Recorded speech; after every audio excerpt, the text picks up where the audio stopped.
Hello friends, welcome to my YouTube channel. I hope you are all like my videos and share my videos as much as you can. If you are new to my channel, please subscribe so that you will get all notifications of my videos, and I am giving you notes of BSc 6 SEM physics in easy and simple language which you understand very easily.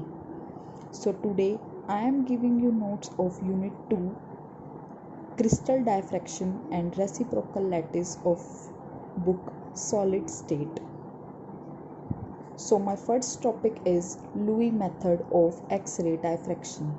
In this topic you have to draw diagram,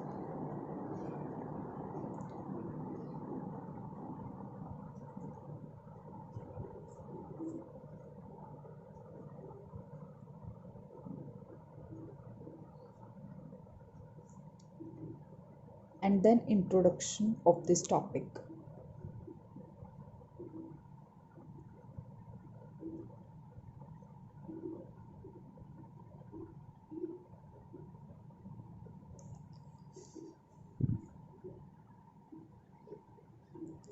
You have to write advantages and disadvantages also in this topic, then you will get marks.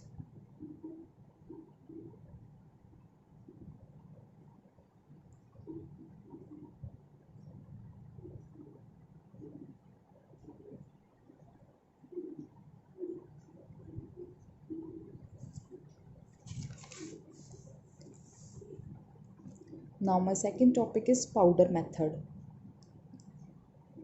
It is very easy and simple.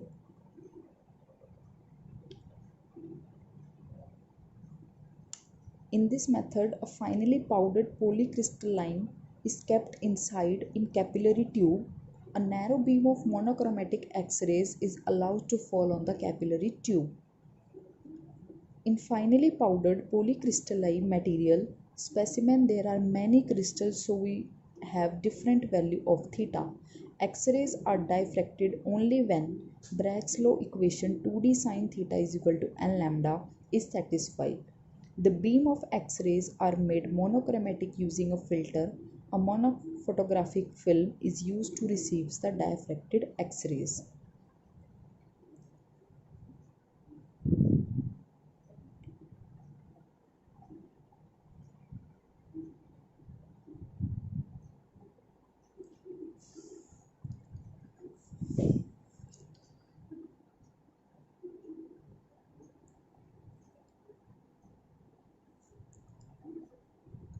Now, third topic is rotating crystal method.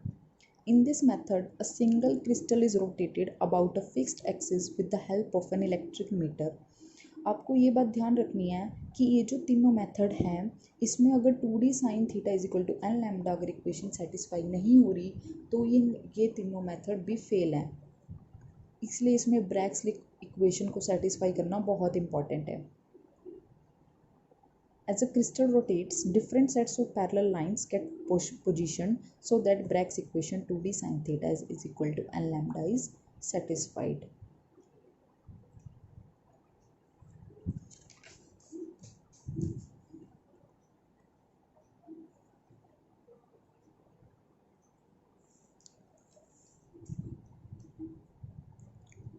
Now, new topic is reciprocal lattice.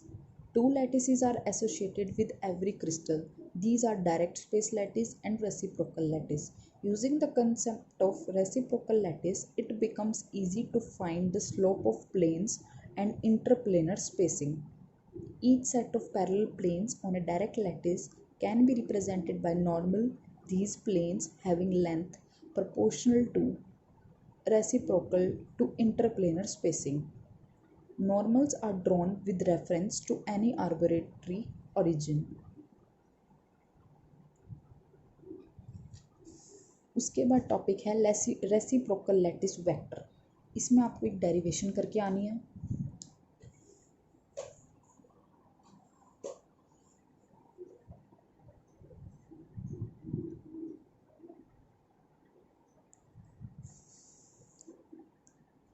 इसमें आपको एक derivation करके आनी है कि a vector star normal है b c vector के b star vector a vector c vector के, सी स्टार ए वेक्टर और बी वेक्टर के। और हमें पता है कि कोई भी दो डॉट प्रोडक्ट, किसी भी दो वेक्टर का डॉट प्रोडक्ट क्या होता है, 0। यहाँ पे हमने एक कांस्टेंट लगाया, इसको हमने बोल दिया ए, capital A.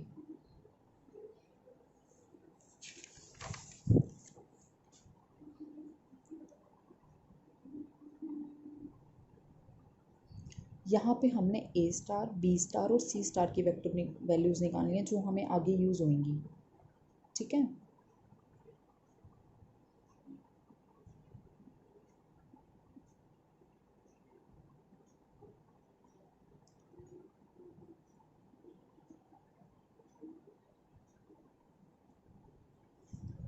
now its properties. Our first property is reciprocal of reciprocal lattice is direct lattice।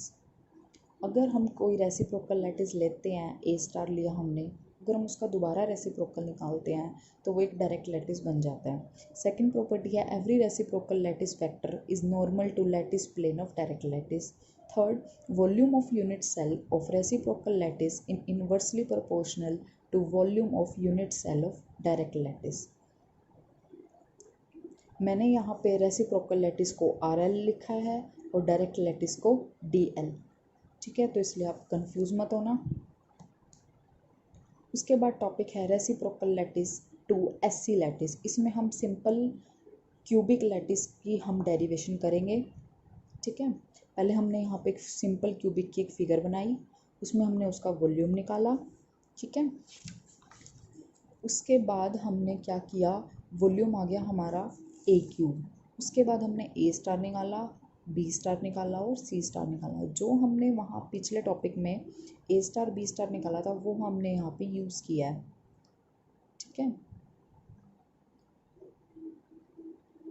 और इसमें हमने ये फाइंड किया कि जो रेसिप्रोकल लैटिस स्पेस लैटिस का है वो इटसेल्फ ही, उसका जो रेसिप्रोकल है वो इटसेल्फ ही रेसिप्रोकल लैटिस ही आता है।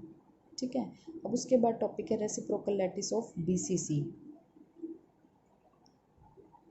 इसमें हम देखेंगे कि इसका रेसिप्रोकल लैटिस अलग आएगा।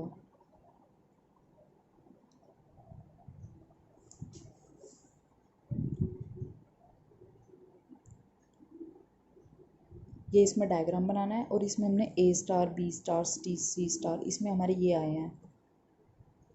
पहले हमने वॉल्यूम निकाला, उसके बाद ये हमने A star vector, B star vector और सी स्टार वेक्टर निकाला। ठीक है, और ये डायग्राम बनाना बहुत आसान है, इसको देख के कंफ्यूज मत होना। सबसे पहले क्या करना, एक क्यूब बनाना, फिर दूसरा क्यूब, फिर तीसरा क्यूब, फिर जो तीनों के सेंटर से जो लाइंस जाएंगी वो होंगी एक्स एक्सिस, वाई एक्सिस और जेड एक्सिस। फिर उनके सेंटर में BCC का मतलब होता है कि हर क्यूब के सेंटर में एक वो लगाओ यूनिट सेल, उसको हम कहते हैं BCC में मतलब बॉडी सेंटर्ड पे। बस वहाँ से इनको ज्वाइन करना है, बन गया आपका डायग्राम। तो इसमें हमें लास्ट में लिखना है कि रेसिप्रोकल लैटिस BCC लैटिस का अगर हम निकालते हैं, हम जो डेरिवेशन की है उससे हमारा क्या आता है, FCC लैटिस। ऐसे ही हम रेसिप्रोकल हमने लैटिस निकाला FCC का। FCC का मतलब होता है कि डायग्राम में जो क्यूब बनाया हमने उसके फेसिस में लैटिस लगे हों, यूनिट सेल लगे हों। ठीक है, इसमें भी हमने वैसे ही सेम किया, A' B' वॉल्यूम निकाला। ठीक है, उसके बाद हमने देखा कि रेसिप्रोकल लैटिस FCC का जो आया वो हमारा BCC क्रिस्टल आया। इसमें हमने ए स्टार वेक्टर और बी स्टार वेक्टर को जब हमने देखा तो ये उसका BCC का रेसिप्रोकल बन रहा था। So please write this topic.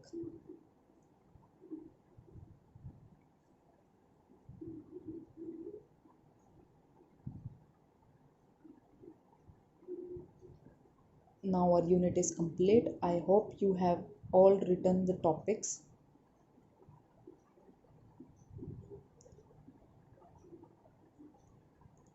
Thank you for watching my video.